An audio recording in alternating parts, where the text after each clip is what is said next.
Hey everybody, this is Nancy Norbeck with this week's Creative Pep Talk, which was inspired by a recent post from Kelly Flanagan, who you may recall if you've been listening to the pod for a while.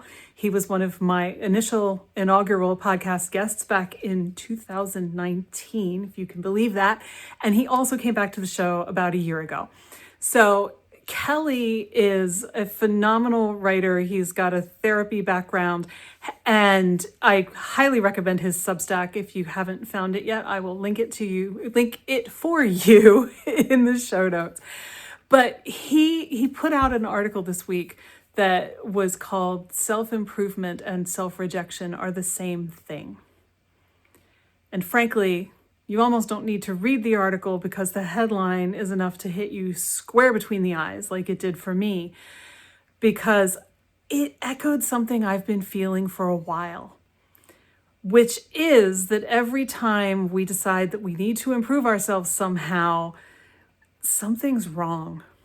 I hadn't put my finger on exactly what it was until I read that headline.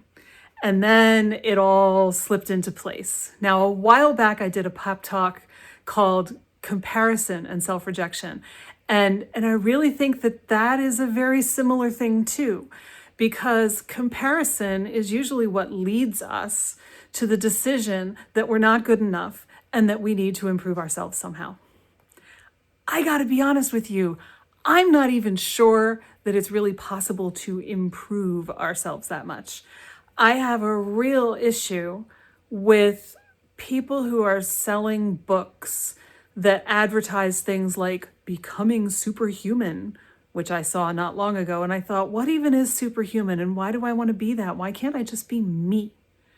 Why is everyone so intent on me not just being me?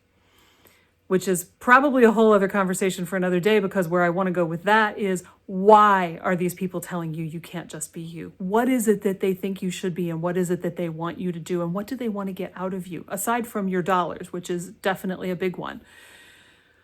Why can't we just be ourselves?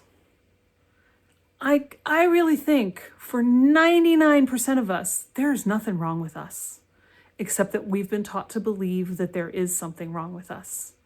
We're really okay. There's no perfect person. But as soon as you start to compare yourself to someone else, you're acting from the very, very foundational idea that there is something wrong with you. Ooh, what are they doing? Maybe I should be doing that too, because maybe if I don't do that too, I won't be as good as they are. And self-improvement comes from the same place. In order to desire self-improvement, you have to believe that there's something to improve. You have to believe that there's something about you that isn't as good as it could or should be. And we are in a culture right now that is peddling a lot of this stuff. I've realized this is why I feel so uncomfortable with Instagram anymore, because Instagram is constantly trying to tell you, through not just influencer posts, and boy do I hate that word and everything it represents. I'm sure you won't be surprised to hear me say that. But it's also full of ads for psych programs, for devices that will cure whatever ails you, for whatever. And it's gotten to the point where it really feels icky. I don't spend a whole lot of time on Instagram anymore, unless I go to my search page because it's full of videos of Michael Sheen and David Tennant having been married for 1,000 years, and I find that hilarious and adorable and the only heartwarming thing on Instagram.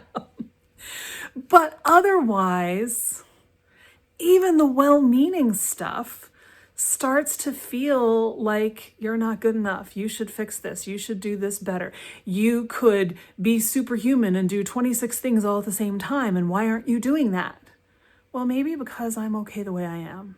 Maybe because I don't need to do 26 things all at the same time.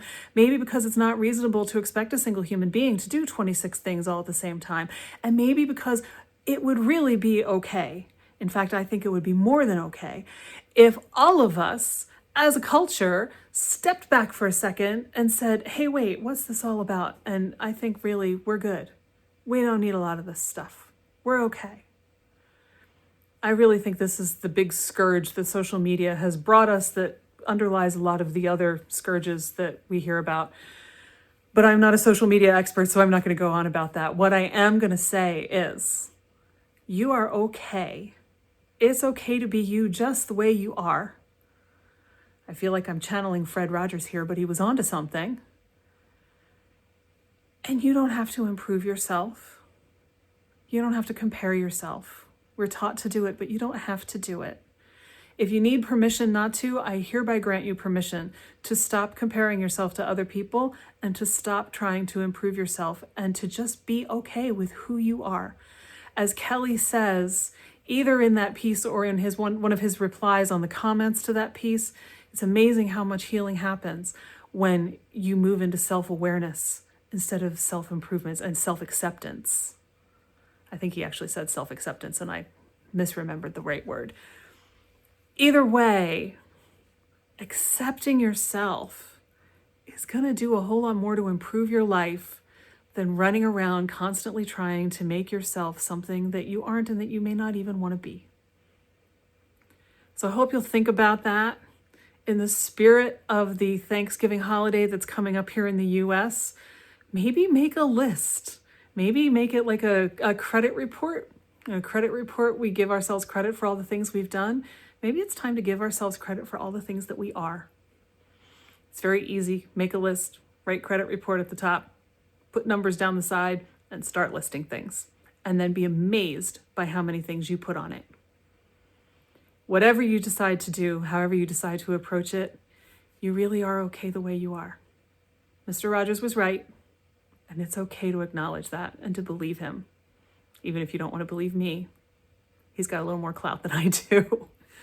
So I hope that you'll think about it. I hope that you will start to notice all the things that are great about you and appreciate them and abandon the idea that you need to be like anybody else. And with that, I'll see you next time.